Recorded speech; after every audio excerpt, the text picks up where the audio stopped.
Presiden Federal Reserve Bank of Dallas, Lori Logan, menilai pemangkasan suku bunga pada bulan September sudah tepat, namun menegaskan The Fed perlu ekstra hati-hati agar inflasi tidak semakin sulit dikendalikan. Logan menekankan perlunya kehati-hatian dalam melakukan pemangkasan suku bunga dari titik ini dan memastikan ketepatan kalibrasi kebijakan. Logan menambahkan dengan ekspektasi tarif impor dan tekanan lain yang mendorong inflasi sedikit lebih tinggi dalam beberapa bulan mendatang, normalisasi kebijakan moneter akan berlangsung lebih lambat untuk memastikan inflasi benar-benar turun ke target 2%. Adapun Logan yang tahun ini tidak memiliki hak suara dalam Komite Penentu Kebijakan The Fed mendukung keputusan pemangkasan suku bunga acuan pada September lalu sebesar 25 basis poin. Menurutnya langkah itu merupakan bentuk asuransi menghadapi potensi kenaikan mendadak tingkat pengangguran yang pada Agustus tercatat di angka 4,3%. Dana Moneter Internasional atau IMF melihat perekonomian global mulai melambat dengan inflasi bergerak variatif di sejumlah negara. Di samping itu IMF juga menyatakan masih terus memantau dampak ekonomi dari government shutdown Amerika Serikat yang telah berlangsung sejak 1 Oktober lalu.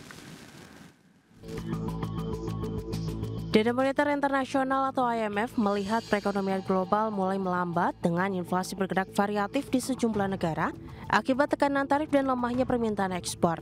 Juru bicara IMF, Julie Kozak, mengatakan perekonomian global masih menunjukkan ketahanan di tengah ketidakpastian akibat kebijakan tarif menjelang pertemuan tahunan IMF dan Bank Dunia di Washington bulan ini. Menurut Kozak, dampak tarif terhadap kenaikan harga di Amerika Serikat mendorong inflasi inti, sementara inflasi umum tercatat naik lebih cepat di Inggris, Australia, dan India. Sebaliknya, tekanan inflasi di China dan sejumlah negara Asia lainnya relatif rendah karena tarif menekan permintaan terhadap ekspor mereka. Lebih lanjut, Kozak menilai melemahnya pasar tenaga kerja Amerika Serikat menjadi alasan tepat bagi The Federal Reserve untuk memangkas suku bunga pada pertemuan September lalu, mengingat inflasi bergerak menuju target bank sentral. Sehingga The Fed harus mencermati data terbaru sebelum mengambil keputusan suku bunga berikutnya. Sementara itu, menanggapi dampak ekonomi dari government shutdown parsial di Amerika Serikat yang dimulai pada 1 Oktober lalu, Kozak menyatakan IMF masih memantau situasi tersebut. Berbagai sumber, IDEX Channel. Dalam peringatan HUT ke-80 TNI, Presiden Prabowo Subianto menekankan pentingnya peran TNI dalam menjaga kekayaan alam Indonesia. Ya, di mana sumber daya alam Indonesia adalah aset strategis yang harus dijaga demi kesejahteraan rakyat. Bertindak sebagai inspektur upacara pada peringatan hari ulang tahun ke-80 TNI, Presiden Prabowo Subianto menegaskan bahwa peran TNI sangat vital dalam menjaga segala sumber daya alam yang dimiliki oleh Indonesia yang tersebar di seluruh wilayah Indonesia. Untuk itu, Kepala Negara meminta agar seluruh jajaran TNI bekerja sama dengan pemerintah daerah untuk melakukan pengawasan ketat terhadap sumber daya alam Indonesia.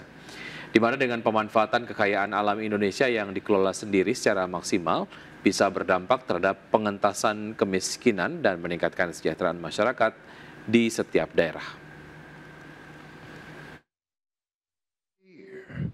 Harus introspeksi diri dengan semua organisasi yang kita miliki. TNI harus tanggap, TNI harus bantu penegak hukum, TNI harus bantu pemerintah daerah, pemerintah pusat untuk menjaga kekayaan kita, sumber daya alam kita.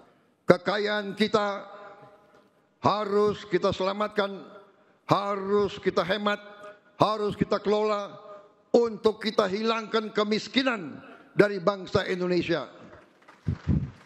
Kekayaan tersebut sangat penting agar bangsa Indonesia menjadi bangsa yang maju, negara yang modern, negara yang adil dan makmur sesuai cita-cita kebangsaan. Kementerian Perindustrian optimis kontribusi industri manufaktur terhadap produk domestik bruto atau PDB nasional akan meningkat hingga akhir tahun 2025.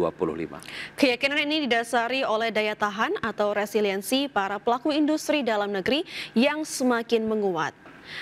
Menteri Perindustrian Agus Gumiwang Kartasasmita menyampaikan optimisme bahwa kontribusi sektor industri manufaktur terhadap produk domestik bruto atau PDB nasional semakin menguat hingga akhir tahun 2025.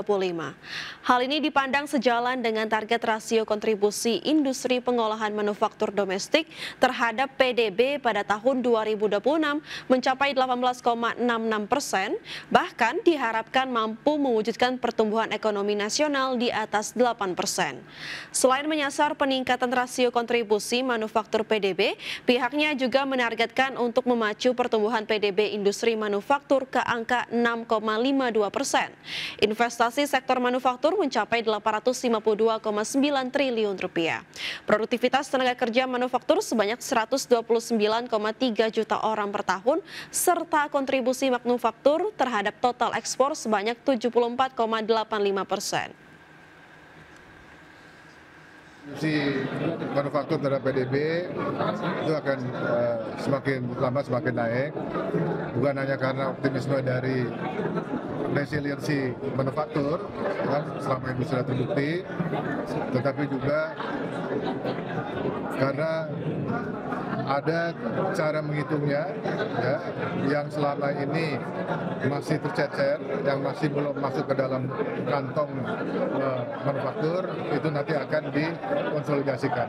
Jadi betul-betul kita semakin lama semakin precise, semakin tepat terhadap angka ya, yang menjadi kontribusi dari masing-masing. PT Astra International Tbk telah memutuskan untuk pembagian dividen interim sebesar Rp98 per saham atau dengan nilai total mencapai Rp3,96 triliun.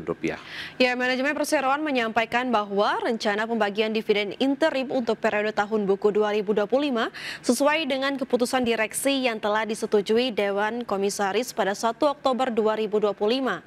Sebelumnya, Head of Corporate Investor Relations Astra International, Tira Ardianti mengatakan, terkait dividen interim secara prinsip, kebijakan dividen Astra selalu mempertimbangkan kondisi keuangan, profitabilitas, serta kebutuhan kas untuk operasional dan investasi.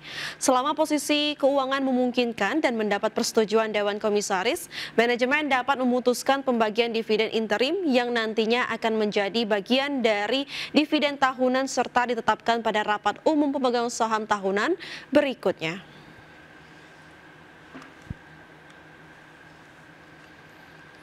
Emiten pertambangan PT Harum Energi Tbk atau HRUM atau Harum mengumumkan rencana pembelian kembali atau buyback saham tanpa persetujuan RUPS.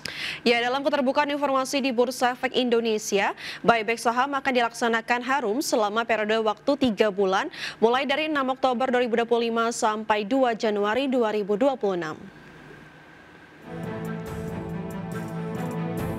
Emiten pertambangan PT Harum Energi Tbk atau dengan kode saham HRUM mengumumkan rencana pembelian kembali atau buyback saham tanpa persetujuan Rapat Umum Pemegang Saham atau RUPS.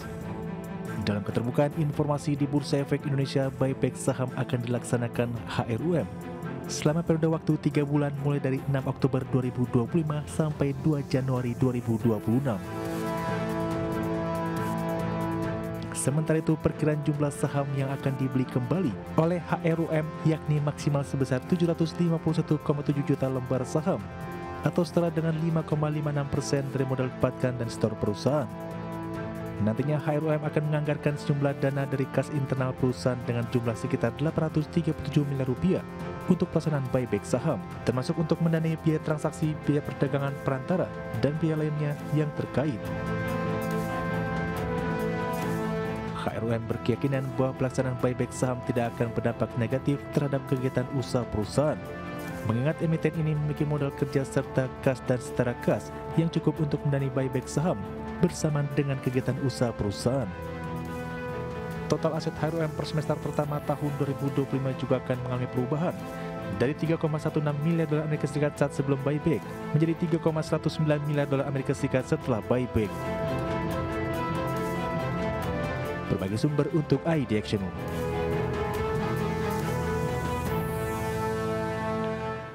Perusahaan Perkebunan Kelapa Sawit PT Austindo Nusantara Jaya Tbk atau ANJT resmi melepas 2 anak usahanya kepada pihak ketiga non-afiliasi. Transaksi penjualan saham ini dilakukan demi memperkuat posisi keuangan dan meningkatkan efisiensi portofolio investasi perusahaan.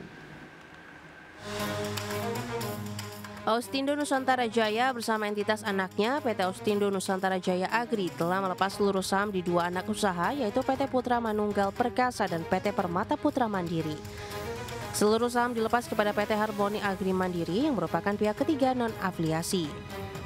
Transaksi ini meliputi penjualan 1,716 miliar saham di PPM dan 1,952 miliar saham di PMP. Dengan nilai total transaksi mencapai 405,59 miliar rupiah. Penjualan saham PPM senilai 133,43 miliar, sedangkan PMP senilai 272,16 miliar rupiah. Penentuan harga didasarkan pada laporan penilaian independen yang mempertimbangkan aset dan liabilitas termasuk total utang bersih sebesar 1,31 triliun rupiah per Juli 2025. Manajemen ANJT menyebut penjualan ini setara dengan 26,18% dari total aset konsolidasian perseroan per akhir 2024. Melalui langkah ini, ANJT berharap dapat mengoptimalkan fokus bisnis pada entitas dan usaha yang lebih strategis, sekaligus memperkuat struktur keuangan perusahaan ke depan. Berbagai sumber, IDEX Channel.